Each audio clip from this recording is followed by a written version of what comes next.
السلام علیکم ورحمۃ اللہ وبرکاتہ۔ نحمدہ ونصلی علی رسول الکریم، اما بعد، فاعوذ باللہ من الشیطان الرجیم، بسم اللہ الرحمن الرحیم۔ رب اشرح لی صدری ویسر لی امری واحلل عقدۃ من لسانی یفقہوا قولی۔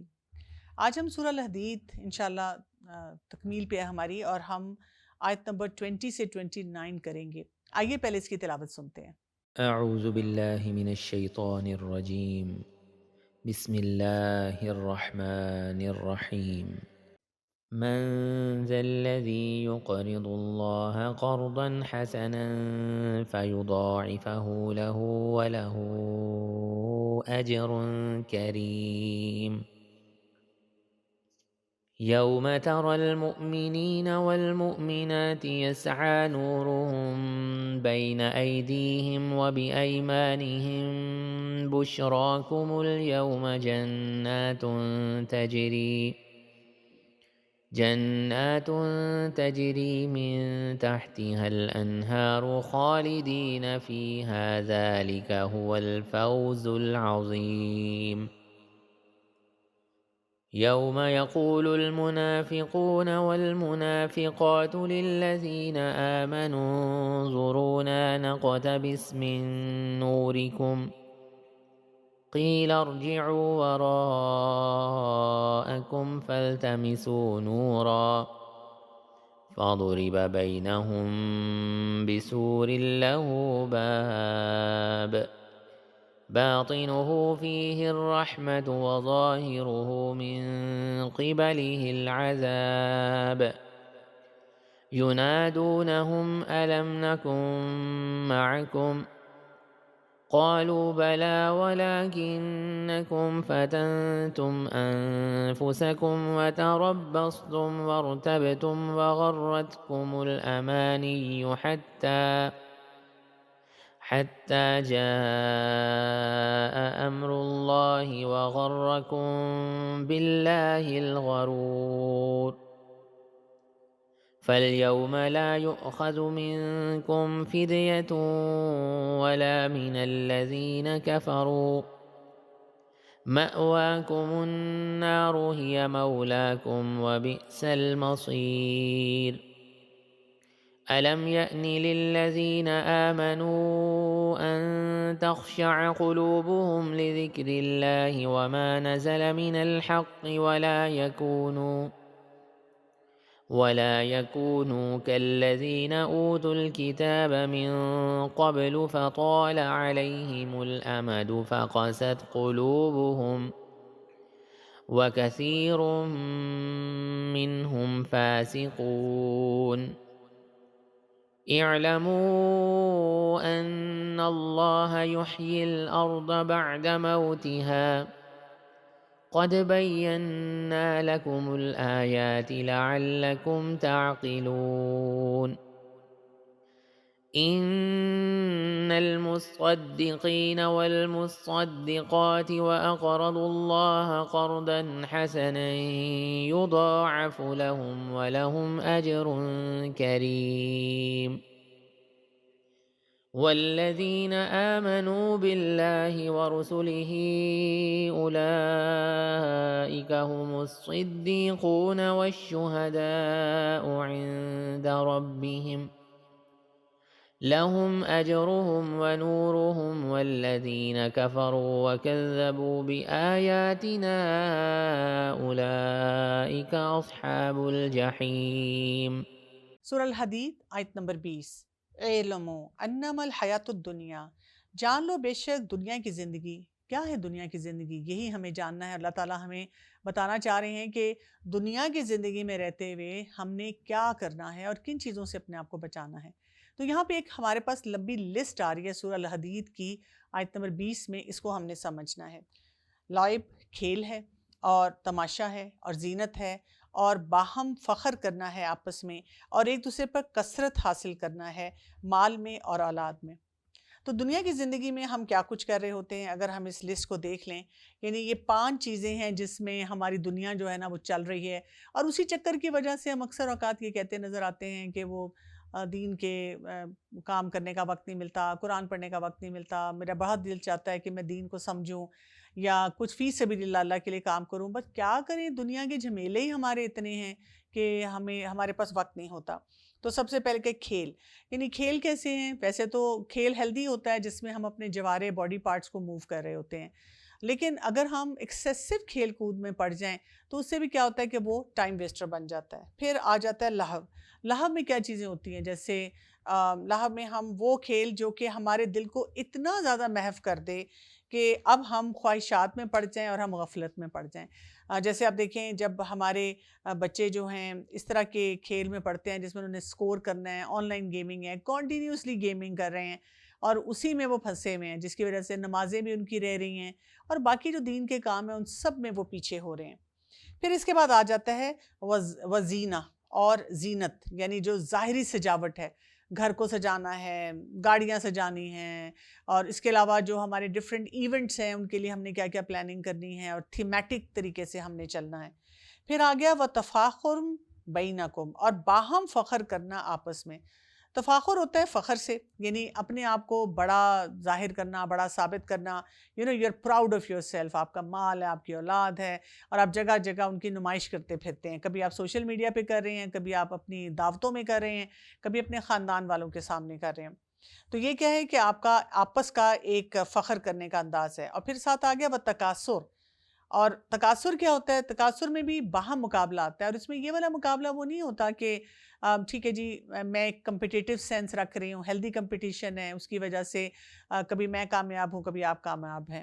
لیکن تکاثر یہ ہوتا ہے کہ ہم مقابلے پہ کام کرتے ہیں۔ مثلاً ہم نے اپنے بچے کو ایک اچھے اسکول میں ڈالا، اس میں کوئی حرج نہیں ہے، لیکن نہیں، مجھے اپنے بچے کو کسی ایسے اسکول میں ڈالنا ہے کیونکہ فلاں رشتہ دار یا جاننے والے نے وہاں ڈالا ہے، تاکہ اس سے اونچے ہم نظر آئیں کہ انہوں نے یہ کام کیا، انہوں نے گھر میں کوئی دعوت ہوئی تو 4 ڈشز بنائیں، ہم تو 5 بنائیں گے، اور جو 5 ہوں گی ان کی بھی کوالٹی ہم اس وجہ سے نہیں کہ ہمیں کوئی کھانا اچھا کھلانا ہے یا مہمان نوازی کرنی ہے یا اللہ کی خاطر کسی کے لیے کوئی اچھا فیصلہ کرنا ہے، لیکن نہیں، ہم نے کوئی اپر ایج رکھنی ہے، کوئی زیادہ ہم نے اپنی وہ ٹور بنانی ہے یا اپنے آپ کو بڑا دکھانا ہے، تو اس کی وجہ سے یہ جو ہوتا ہے نا باہم مقابلہ۔ تو اہل مکہ جو تھے نا وہ 2 چیزوں پہ ہی بہت زیادہ اپنا ایک روب رکھتے تھے، اور آپس میں جب ملتے بھی تھے تو انہی کے اوپر بات چیت کرتے تھے، وہ تھی مال اور اولاد۔ تو اسی کی طرف اشارہ کر کے بتایا جا رہا ہے۔ تو یہاں پہ یہی ضرور سوال پیدا ہوتا ہے کہ کیا پھر ہم کوئی انٹرٹینمنٹ یا گھر کا سجاوٹ یا ایون جیسے ہم کوئی کمپٹیشن کی وجہ سے کوئی ہیلدی اچھا کام کرتے ہیں وہ ہم نہیں کر سکتے؟ کیا ہمیں اسلام اس کی اجازت نہیں دیتا؟ نہیں، ہمارا دین اس معاملے میں بہت اعتدال پہ ہے، ہمیں اجازت بھی ہے، ہم بہت سے کام کر بھی سکتے ہیں۔ اصل بات یہ ہے کہ جب یہ چیزیں ہمارے راستے میں ایسا بیریئر بن جائیں، ایسی رکاوٹ بن جائیں کہ جو ہم نے دین کی خدمت کرنی ہے، جو اللہ کی خاطر کچھ بھی کرنا ہے، ہم ان چیزوں میں مشغول ہونے کے بعد اتنا پیچھے ہو جائیں کہ جو کرنے والے کام ہیں ہم ان سے الگ ہونا شروع ہو جائیں، تو اس لیے ان کی طرف اشارہ کیا گیا ہے۔ تو یہاں پہ کیا بتایا گیا ہے کہ مانند مثال بارش کی ہے۔ کیسی بارش ہے یہ؟ خوش کر دیا کسان کو اس کی نباتات نے، کہ جب بارش ہوئی تو آپ دیکھیں کسان کتنا زیادہ خوش ہوتا ہے، لیکن پھر کیا ہوا؟ پھر وہ خشک ہو جاتی ہے، پھر آپ دیکھتے ہیں اسے کہ وہ زرد ہو گئی ہے، پھر وہ ہو جاتی ہے چورا چورا حطامہ، کہ کہاں پہ وہ ایک بڑی شاندار فصل تھی لیکن بارش کے بعد آہستہ آہستہ آہستہ آہستہ وہ چیز ختم ہونا شروع ہو جاتی ہے۔ وَفِي الْآخِرَةِ عَذَابٌ شَدِيدٌ، اور آخرت میں عذاب ہے سخت، وَمَغْفِرَةٌ مِّنَ اللَّهِ وَرِضْوَانٌ، اور بخشش اللہ کی طرف سے اور اس کی رضامندی۔ اور پھر اس آیت کا اختتام اس بات پہ ہو رہا ہے وَمَا الْحَيَاةُ الدُّنْيَا إِلَّا مَتَاعُ الْغُرُورِ، اور دنیا کی زندگی نہیں ہے مگر دھوکے کا سامان۔ تو اب ہم نے اتنی باتوں کو جب سمجھا تو ہم یہ بھی بات سمجھ لیں، جب یہاں پہ کہا گیا کہ متاع الغرور ہے، غرور کیا ہوتا ہے؟ جیسے ہم نے کسی چیز کو بہت زیادہ ویلیو دی، بہت امپورٹنس دی، ہماری نظر میں وہ بڑی امپورٹنٹ چیز تھی، لیکن کیا ہوا کہ اس کا ہمیں کوئی فائدہ نہیں ہوا، یعنی وہ ایک ایلیوژن تھا، ایک سراب تھا جو ہمارے زندگی میں موجود تھا، لیکن ہم حقیقی فائدہ اس سے کچھ بھی حاصل نہیں کر سکے۔ پھر ہم یہ دیکھتے ہیں کہ یہاں پہ جیسے اللہ تعالیٰ نے جو بہت خوبصورت مثال دے کے ہمیں دنیا کی زندگی کے بارے میں بتایا، وہ بارش کی مثال دی گئی ہے، کہ آپ دیکھیں کہ یعنی یہی جب بارش آتی ہے تو دو مختلف رویے ہو سکتے ہیں نا. اس مثال سے ہم دیکھیں کہ مومن جو ہوتا ہے ایسی چیزوں کو دیکھ کر خوش ہوتا ہے, اس سے فائدہ حاصل کرتا ہے, اور کافر کیا ہوتا ہے, جو حق کو چھپانے والا ہوتا ہے. تو کسان بھی کیا ہوتا ہے کہ کسان جب زمین ہوتی ہے اس میں کھیتی لگاتا ہے, پھر وہ مختلف مراحل سے گزرتی ہے اور وہ سارے کام کر رہا ہوتا ہے. تو دنیا کی زندگی بھی ایسے ہی ہے کہ مختلف مراحل سے گزرتی ہے. پہلے ہم کچھ بھی نہیں تھے, پھر ہم بڑی چیز بن گئے, اور اس چیز کو بننے کے بعد آہستہ آہستہ جب بڑھاپا آ جاتا ہے تو انسان کی وہی صلاحیتیں جو ہوتی ہیں جس پہ ان کو بہت ناز ہوتا ہے, بہت روب ہوتا ہے, وہ سب ختم ہونا شروع ہو جاتی ہیں. اسی طرح سے دنیا میں ہم جن چیزوں پہ انویسٹ کر رہے ہوتے ہیں, اگر ہم ان کی حقیقت پہ بھی توجہ دینے کی کوشش کریں تو ہمیں یہی نظر آئے گا.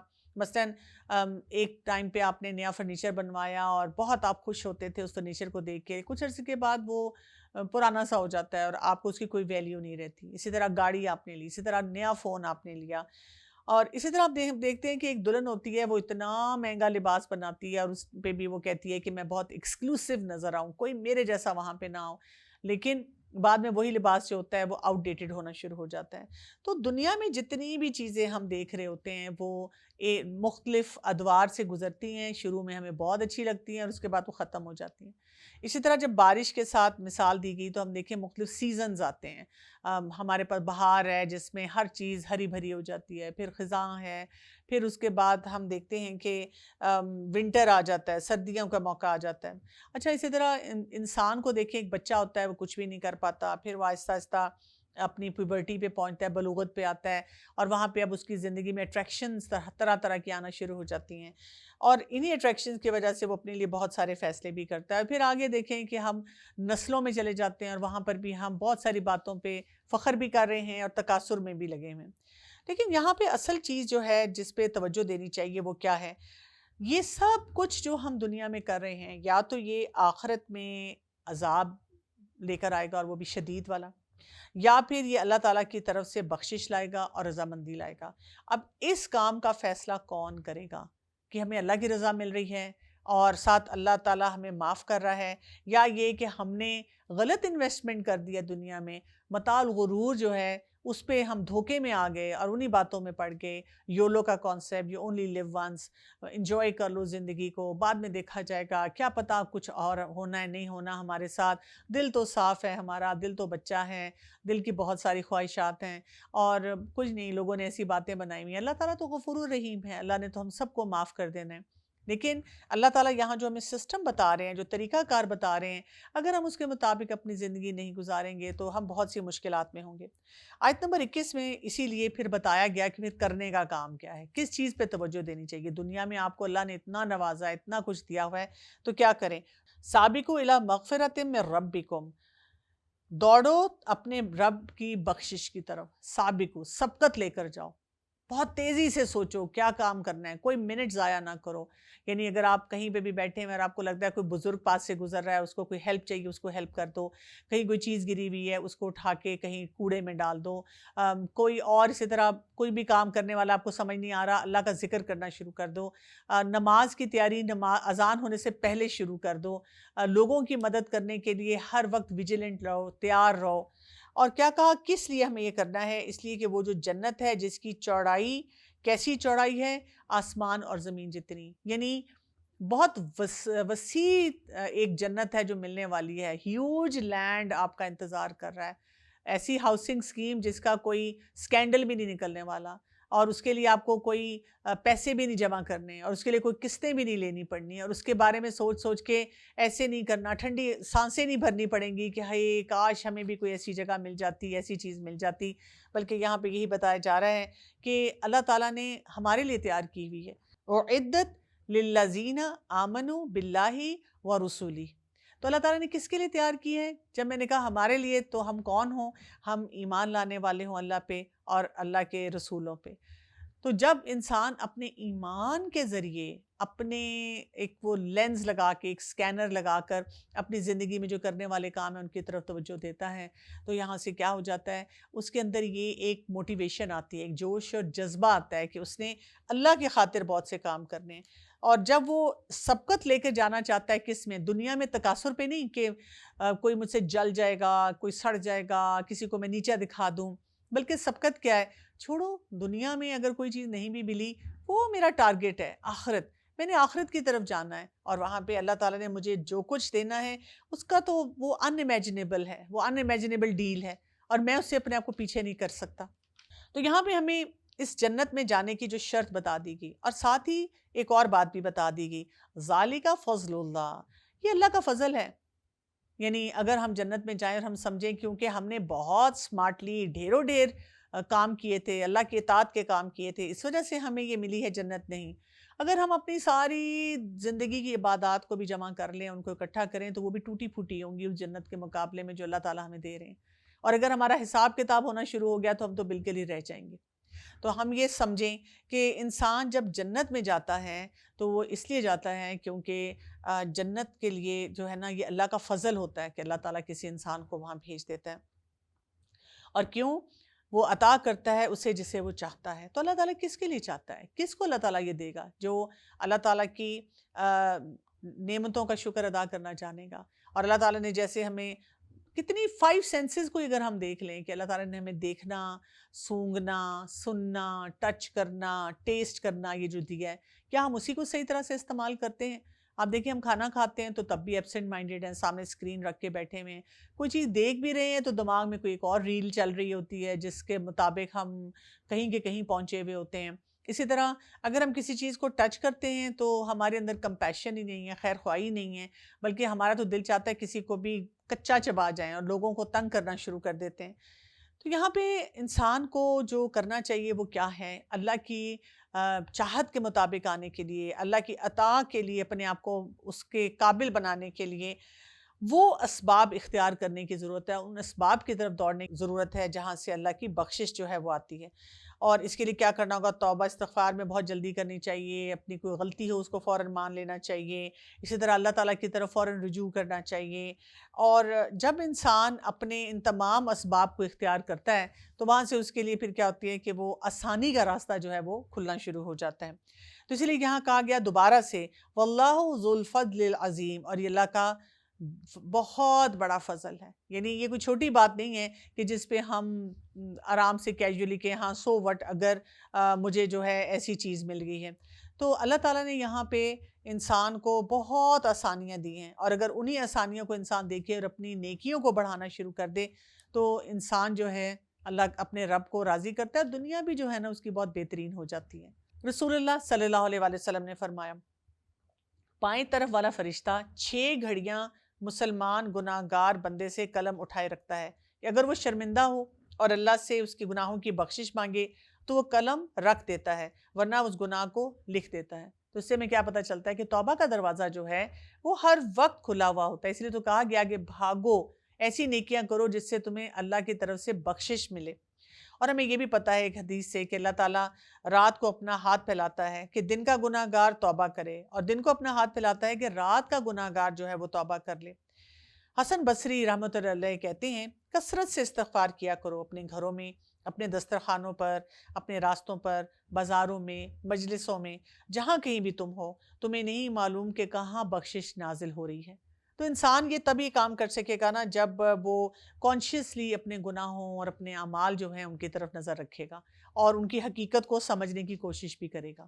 ایک شخص رسول اللہ صلی اللہ علیہ وآلہ وسلم کی خدمت میں حاضر ہوا اور کہا، یا رسول اللہ صلی اللہ علیہ وآلہ وسلم، میں نے بہت برا گناہ کیا ہے، کیا میری توبہ کی گنجائش ہے؟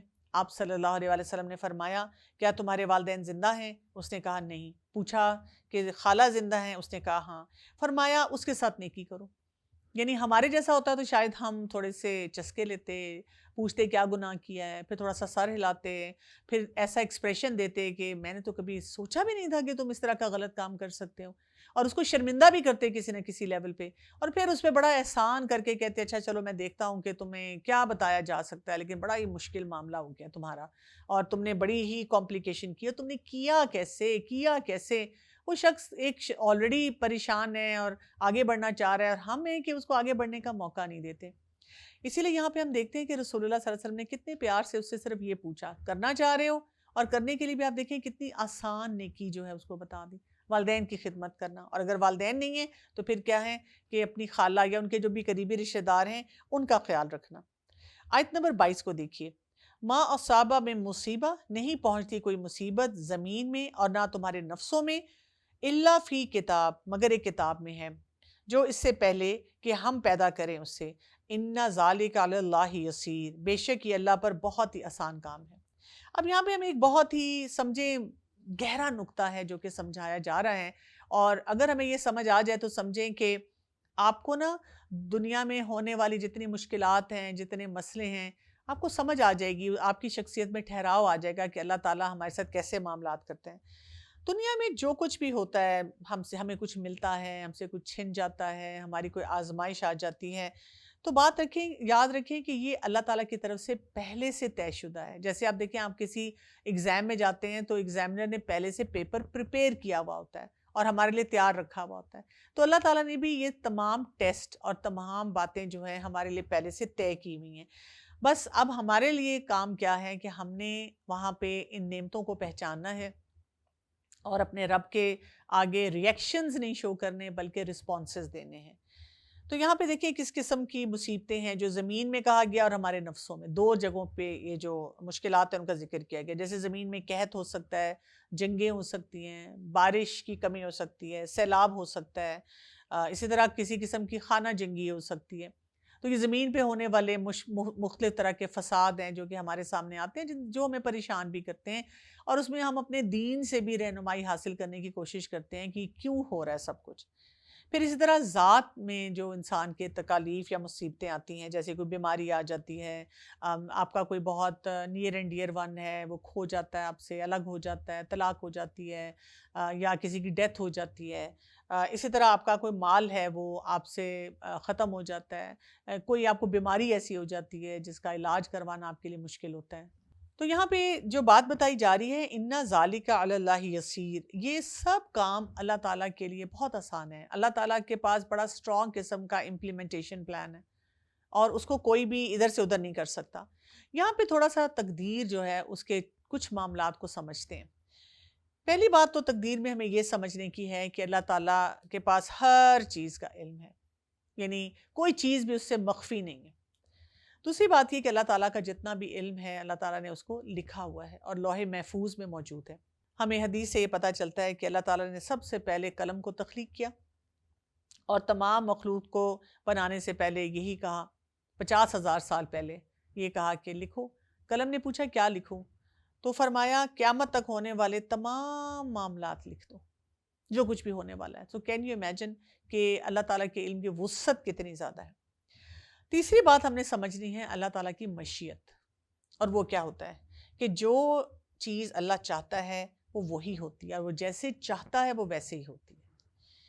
چوتھی بات ہم نے سمجھنی ہے کہ اللہ تعالیٰ کے علم جو ہے نا وہ بہت قدیم ہے، یعنی جو کچھ بھی ہوتا ہے موجودہ دور میں اللہ تعالیٰ کو اس سے پہلے سے یہ بات پتہ ہوتی ہے۔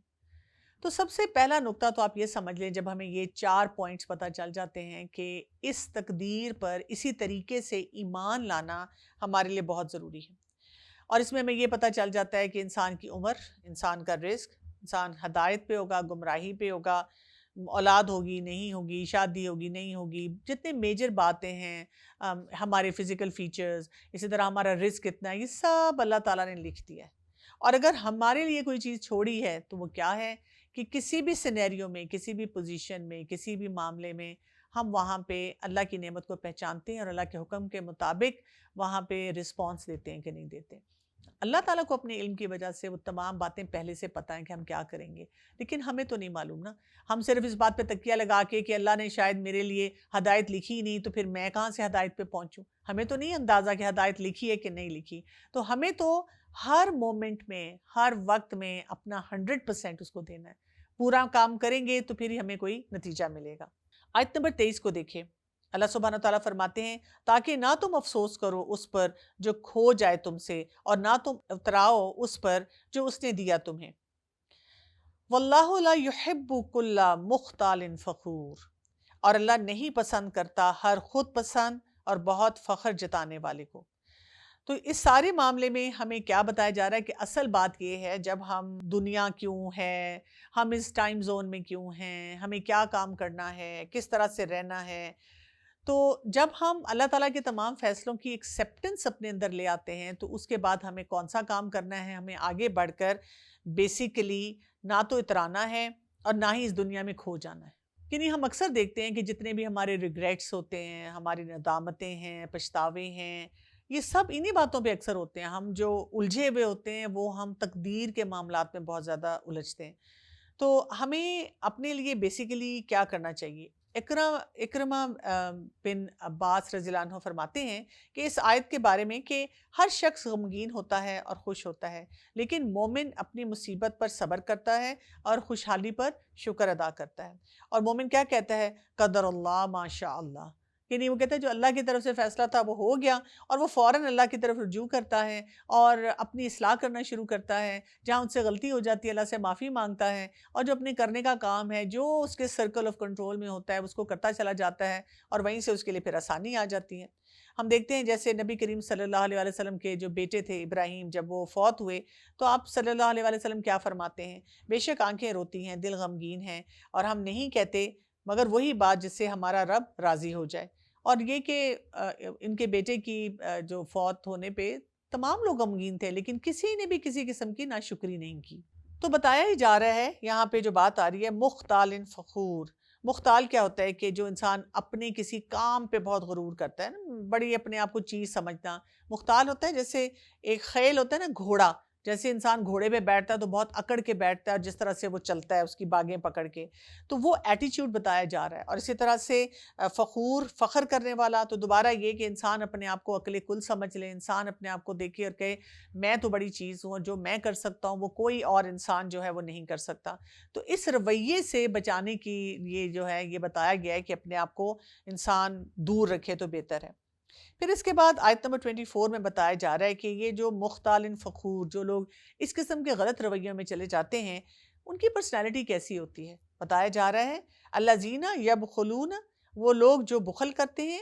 وہ کیا کرتے ہیں؟ اور حکم دیتے ہیں لوگوں کو بخل کا. یعنی کچھ لوگ تو ہوتے ہیں نا کہ سمجھیں خود بہت کنجوسی کر رہے ہیں. اور بخل کیا ہوگا؟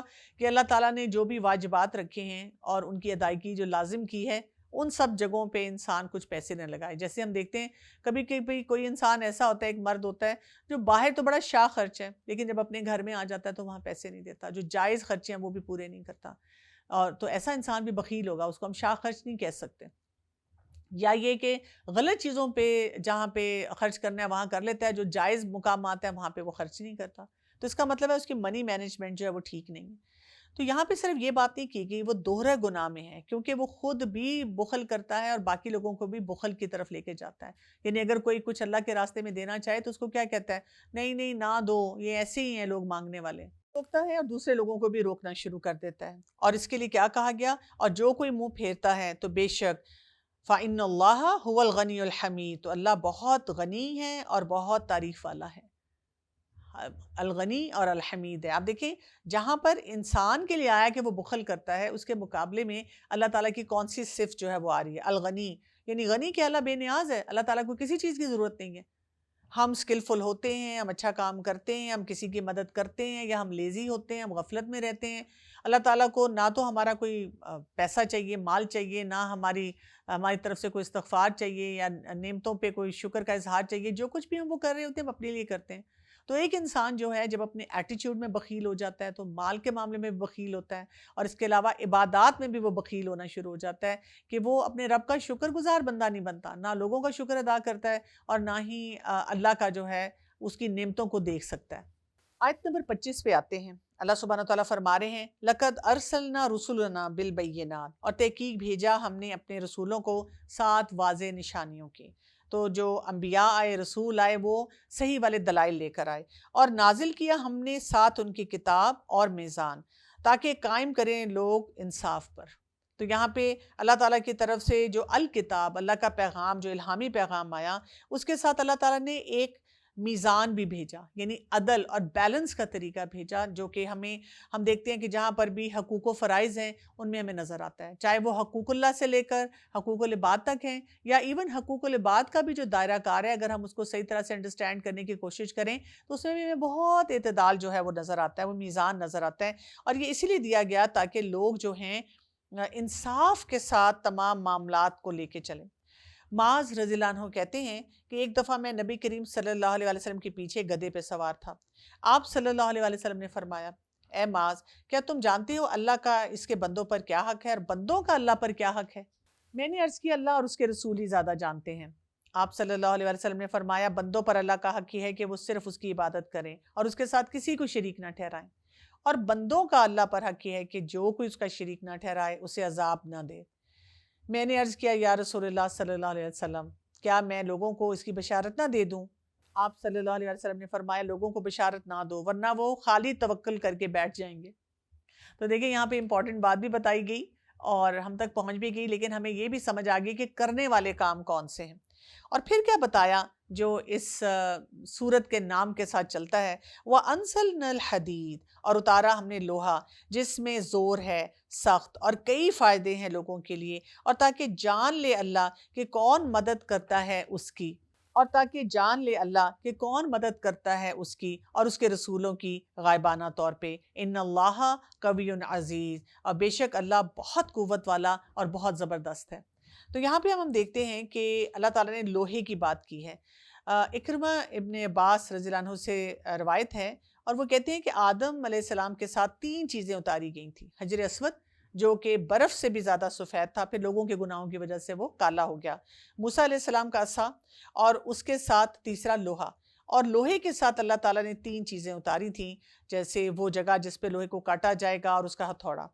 اور جدید سائنس بھی یہ کہتی ہے کہ لوہا جو ہے نا یہ اس وقت یعنی دنیا کے میٹلز میں سے یہ نہیں ہے، کیونکہ زمین کے اندر ایسی کیپیسٹی ہی موجود نہیں ہے کہ وہ لوہے کو پیدا کر سکے، جتنا درجہ حرارت اس کے لیے چاہیے وہ یہاں پہ نہیں ہے۔ اور اس کو کہا جاتا ہے کہ یہ کہیں سپر نووا، اور نووا جو ہے وہ کہیں اور جگہ سے آیا اور وہیں سے جو ہے لوگوں تک پہنچا ہے۔ اور ہم دیکھتے ہیں کہ سورت کا نام بھی جو ہے الحدید اس پہ ہے۔ تو لوہا جو ہے اس کے بہت سارے فائدے ہیں لوگوں کے لیے، جو بتایا جا رہا ہے کہ اس سے اسلحہ بنتا ہے، ٹیکنالوجی میں یوز ہوتا ہے، جسم میں بھی ہمارے جیسے آئرن لوہا ہوتا ہے اور فاسفورس ہوتا ہے، گھر بنانے کے لیے استعمال ہوتا ہے۔ تو یہاں پہ یہ کہ اللہ تعالیٰ یہ بتا رہے ہیں کہ اصل چیز جب اللہ تعالیٰ نے ایک نعمت دے دی ہے لوہے کی شکل میں، تو اصل چیز یہ دیکھنے کی ہے کہ ہم اس کا صحیح استعمال کیسے کرتے ہیں، اور ہم اس کے ذریعے ایسی سپر پاور بنتے ہیں کہ اللہ کی قوت کو پہچانے، اللہ کے قوی ہونے کو پہچانے، اللہ کے زبردست ہونے کو، العزیز ہونے کو پہچانے، یا یہ کہ انہی چیزوں کے استعمال سے ہم دوسروں کی زندگیاں اور اپنی زندگیاں بھی تباہ کرنی شروع کر دیتے ہیں۔ یہاں سے ہم نے یہ بات بھی یاد رکھنی ہے کہ اللہ تعالیٰ نے اسی لیے جنگ سے زیادہ امن کو پسند کیا، اور لوہے کے استعمال کے لیے بھی وہ جو کہ لوگوں کے لیے فائدہ مند کام ہو رہا ہو۔ آیت نمبر 26 کو دیکھتے ہیں، اور البتہ تحقیق بھیجا ہم نے نوح اور ابراہیم علیہ السلام کو، اور رکھی ہم نے ان دونوں کی اولاد میں نبوت اور کتاب، تو کچھ ان میں سے ہدایت یافتہ ہیں، وَكَثِيرٌ مِّنْهُمْ فَاسِقُونَ، اور اکثر ان میں سے فاسق ہیں۔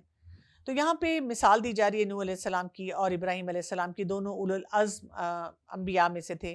نوح علیہ السلام 950 سال تبلیغ کرتے رہے، اور ابراہیم علیہ السلام ہم دیکھتے ہیں کہ ان کی بھی بہت بڑی بڑی آزمائشیں آئیں۔ تو یہاں پہ بیسیکلی یہی بتایا جا رہا ہے کہ اصل کام کیا ہے کہ جب انسان کو اللہ تعالیٰ مہلت دیتا ہے تو انسان صحیح چیز سیکھے، صحیح کام کرے، اور نافرمان لوگوں میں جو ہے وہ شامل نہ ہو، کیونکہ اکثر لوگ جو ہیں وہ صحیح بات کو سمجھنے کی بجائے غلطی پہ چلے جاتے ہیں۔ پھر اس کے بعد آیت نمبر 27 آ رہی ہے، پھر پے در پہ بھیجے ہم نے ان کے آثار پر اپنے رسول، اور پیچھے بھیجا ہم نے عیسیٰ ابن مریم کو، اور عطا کی ہم نے اسے انجیل، اور ڈال دیا ہم نے دلوں میں ان لوگوں کے جنہوں نے پیروی کی ان کی، رافہ و رحمہ، شفقت اور رحمت کو، اور ساتھ رہبانیت، انہوں نے ایجاد کر لیا، نہیں فرض کیا تھا ہم نے اسے ان پر مگر حاصل کرنے کو اللہ کی رضا، تو نہیں انہوں نے خیال رکھا اس کا جسے حق تھا کہ ان کا خیال رکھتے۔ فَآتَيْنَا، تو دی ہم نے ان لوگوں کو جو ایمان لائے ان میں سے اجر ان کا، وَكَثِيرٌ مِّنْهُمْ فَاسِقُونَ، اور اکثر ان میں سے فاسق ہیں۔ لیکن 2 دفعہ یہ بات آ رہی ہے کہ ان میں سے اکثر لوگ ہیں فاسق۔ تو یہاں پہ پھر کیا بتایا جا رہا ہے کہ اللہ تعالیٰ نے بار بار انبیاء بھیجے، اور ہم دیکھتے ہیں کہ جو بعد میں بھی انبیاء آئے تھے تو انہوں نے کیا کیا، یا تو ان کو اللہ تعالیٰ نے نیا پیغام دیا جو لوگوں تک پہنچایا ریفریش کر کے، یا وہی پرانا پیغام جو تھا اسی کو ری انفورس کرنے کے لیے بھیجا۔ عیسیٰ ابن مریم آئے اور انجیل لے کر آئے، اور یہاں پہ بات ہو رہی ہے رہبانیت کی۔ رہبانیت کو ہم کیا جانتے ہیں کہ رہبانیت کا کیا مطلب ہوتا ہے کہ انسان رہب ہے، کہ ایسا طرز زندگی انسان اختیار کرتا ہے جو خوف اور ڈر پہ مبنی ہوتا ہے، یعنی اتنا اس کے اندر ڈر ہو کہ عبادت کے بڑے کوئی سپریم درجے پہ انسان پہنچ جاتا ہے۔ اور رافع کہتے ہیں کہ انسان بہت ہی نرم دل اور بہت ہی لطیف انسان ہو۔ عیسیٰ علیہ السلام کے بارے میں آتا ہے نا کہ وہ بہت زیادہ نرم دل تھے، اور ان کے بارے میں ایک روایت میں آتا ہے کہ انہوں نے ایک شخص کو چوری کرتے ہوئے دیکھا تو کہا تم چوری نہ کرو، اس نے بولا کہ میں تو کر رہا ہوں، تو عیسیٰ علیہ السلام نے کہا کہ مجھے معاف کر دو، میری آنکھ نے غلط دیکھا تھا۔ تو یعنی کہ وہ دوسروں کی غلطی کو دیکھ کر اس کے اوپر بھی اس کو کور کرنے کی کسی نہ کسی طرح سے کوشش کرتے تھے۔ اسی لیے ہم دیکھتے ہیں کیونکہ ان کی یہ تعریف کی گئی ہے نا جو نصارہ ہیں کہ رافع اور رحمہ ان کے اندر بہت زیادہ ہے، اسی وجہ سے آپ دیکھیں گے وہ سکولز کھولتے ہیں، بچوں کو پڑھاتے ہیں، وہ اسپتال کھولتے ہیں، وہ ایسے کام کرتے ہیں جیسے کوڑیوں کا علاج کرتے ہیں، ڈسپینسریز بناتے ہیں، نابینا جو ہے ان کا علاج کرتے ہیں، ٹھیک ہے، اس کے ذریعے وہ عیسائیت کو بھی پھیلاتے ہیں۔ لیکن اصل بات یہ کہ ان کے دل میں لوگوں کی خدمت کرنے کا جو جذبہ ہے نا، اللہ تعالیٰ اس کی طرف اشارہ کریں۔ لیکن اگر ہم رہبانیت کو دیکھیں تو اللہ تعالیٰ نے رہبانیت کو پسند نہیں کیا، اس کو بدعت کہا گیا ہے۔ اور دیکھیں جیسے نصارہ میں وہ کیا کرتے ہیں، وہ شادی نہیں کریں گے کچھ لوگ، یا اپنی ذات کو بہت ہی سمپل رکھیں گے اور بہت بیسک رکھیں گے۔ لیکن ہمارے دین میں کیا ہے، یہ جنگلوں میں چلے جائیں گے۔ ہمارے دین میں کیا ہے کہ اچھا کھانا بھی کھایا جائے، جیسے نبی کریم صلی اللہ علیہ وسلم کو گوشت پسند تھا، گھی پسند تھا، اسی طرح سے شادی کی جائے، اسی طرح سے گھر والوں کا خیال کیا جائے، اسی طرح اللہ تعالیٰ نے جو نعمتیں دی ہیں ان کا بھی صحیح استعمال کیا جائے۔ رسول اللہ صلی اللہ علیہ وسلم نے فرمایا اپنی جانوں پر سختی مت کرو، تم سے پہلے لوگ اپنی جانوں پر سختی کرنے کی وجہ سے ہلاک ہوئے اور تم ان کے باقی ماندہ لوگوں کو گرجوں اور عبادت گاہوں میں پاؤ گے۔ اسی طرح آپ صلی اللہ علیہ وسلم نے فرمایا بے شک دین آسان ہے، تو جو شخص دین میں سختی اختیار کرے گا تو دین اس پر غالب آ جائے گا اور اس کی سختی چل نہ سکے گی۔ تو بات ہمیں یہ یاد رکھنی ہے کہ رہبانیت کی طرف ہم نے نہیں جانا، یعنی کسی بھی ایکسٹریم اپروچ کی طرف ہم نے اپنی زندگی کو نہیں لے کے جانا، بلکہ ہم نے کیا کرنا ہے، اللہ کے حکم کے مطابق اپنی زندگی کو اچھے طریقے سے گزارنا ہے۔ اس کے بعد ہم دیکھتے ہیں آیت نمبر 28، یا ایھا الذین آمنو، اے لوگو جو ایمان لائے ہو، اللہ کا تقوی اختیار کرو اور ایمان لاؤ اس کے رسول پر، اور وہ دے گا تمہیں دوہرا حصہ اپنی رحمت میں سے، اور وہ بنا دے گا تمہارے لیے ایک نور، تم چلو گے ساتھ اس کے اور وہ بخش دے گا تم کو، واللہ غفور الرحیم، اور اللہ بہت بخشنے والا اور نہایت رحم فرمانے والا ہے۔ تو یہاں پہ کیا بتایا جا رہا ہے کہ دوہرا اجر جو بات کی گئی ہے نا، اصل تو یہ ہے کہ جب آپ ایمان آپ کا اسٹرانگ ہوتا ہے تو آپ کو اللہ تعالیٰ ملٹی پلائڈ ایک بونس دیتا ہے۔ ایک تو دوہرا اجر کیا ہے کہ ایک تو دنیا میں انسان فائدے حاصل کر لیتا ہے اور آخرت میں بھی اس کو فائدے ملیں گے۔ دوسرا یہ کہ ایک تو اس نے نیکی کی، اس کا اس کو اجر ملے گا، دوسرا اگر اس نے گناہ چھوڑے اس کی وجہ سے اس کو اجر ملے گا۔ پھر یہ کہ اگر وہ پچھلے انبیاء پہ ایمان لایا اور اس کے ساتھ ساتھ رسول اللہ صلی اللہ علیہ وسلم پہ ایمان لایا تو وہاں پہ اس کو اب دوہرا اجر جو ہے ملے گا۔ پھر یہ کہ اگر وہ حقوق اللہ پورے کرتا ہے اور ساتھ ہی پھر حقوق العباد بھی پورے کرنا شروع کرتا ہے تو وہاں پہ بھی اس کا اجر ملے گا۔ تو ہم یہ دیکھتے ہیں کہ اللہ تعالیٰ کا ہماری امت پہ خاص فضل ہے، اور یہاں پہ ایمان والوں کو بیسیکلی یہی دعوت دی جا رہی ہے کہ آپ نے تقوی کے اوپر کام کرنا ہے، اللہ کانشیس ہو جانا ہے، پرہیزگاری کا راستہ اختیار کرنا ہے، اور رسول صلی اللہ علیہ وسلم پر آپ نے ایمان لانا ہے، اور پھر اس سے کیا ہے، گناہ معاف ہونا شروع ہو جاتی ہیں، غلطیاں جو ہیں وہ بیٹھ جاتی ہیں۔ اس کے بعد ہم آخری آیت پہ آتے ہیں، آیت سورہ الحدید کی آیت نمبر 29، تاکہ جان لے اہل کتاب کہ نہ وہ قدرت رکھتے تھے کسی چیز پر فضل میں سے اللہ کے، وَأَنَّ الْفَضْلَ بِيَدِ اللَّهِ، اور بے شک فضل اللہ کا اسی کے ہاتھ میں ہے، يُؤْتِيهِ مَن يَشَاءُ، وہ دیتا ہے جس کو وہ چاہتا ہے، وَاللَّهُ ذُو الْفَضْلِ الْعَظِيمِ، اور اللہ بہت بڑے فضل والا ہے۔ تو ہم دیکھتے ہیں کہ اس صورت میں بار بار اللہ کے فضل کا بھی ذکر ہوا ہے، اور ساتھ ساتھ یہ بھی بتایا ہے کہ اصل کام لوگوں پہ کیا ہے کہ لوگوں کے اختیار میں کچھ بھی نہیں ہے۔ اصل چیز کیا ہے کہ انسان اللہ تعالیٰ نے جو سسٹم دیا ہے، جو طریقہ دیا ہے، ایمان دیا ہے، اسلام دیا ہے، رزق دیا ہے، نعمتیں دی ہیں، ان کا اس طرح سے استعمال کرے، اس طرح سے ان کے مطابق کام کرے جیسا اللہ تعالیٰ کو راضی کرنے والا ہو۔ تو اس صورت میں ہم دیکھتے ہیں کہ آغاز تو اللہ کی تسبیح سے ہوا اور اس کے علم سے اور اس کی قدرت سے ہوا، اور اس میں پھر ہمیں منافقین کے رویے بتائے گئے، اور اس میں ہمیں یہ بھی بتایا گیا کہ ایمان والے جو ہیں وہ کیا کام کرتے ہیں، کن چیزوں پہ فوکس کرتے ہیں، اور اصل یہی بات ہے کہ ہم فاسق نہ ہوں بلکہ دین کی حفاظت کرنے والے ہوں۔ تو یہاں پہ ہمارا جو 27واں پارہ ہے وہ اپنے اختتام کو پہنچتا ہے۔ مجھے امید ہے کہ اس سے آپ کو فائدہ ہوا ہوگا، لیکن یہ سفر ہمارا جاری رہنا چاہیے کہ ہم قرآن پاک سے اپنے تعلق کو ہمیشہ اور ہر وقت مضبوط بنائیں۔ مجھے امید ہے کہ آپ نے اس سے سیکھا ہوگا، میں نے بھی آپ کو پڑھانے سے بہت کچھ سیکھا، اور اللہ تعالیٰ جو کوئی کمی کوتاہی رہ گئی ہو اسے معاف فرمائے، اور جو بھی بات آپ تک پہنچی ہو وہ اللہ کے فضل و کرم سے آپ کے دل میں رہے اور آپ کے لیے اور ہم سب کے لیے ایک صدقہ جاریہ بنے۔ آپ سے اجازت چاہتی ہوں۔ السلام علیکم ورحمۃ اللہ وبرکاتہ۔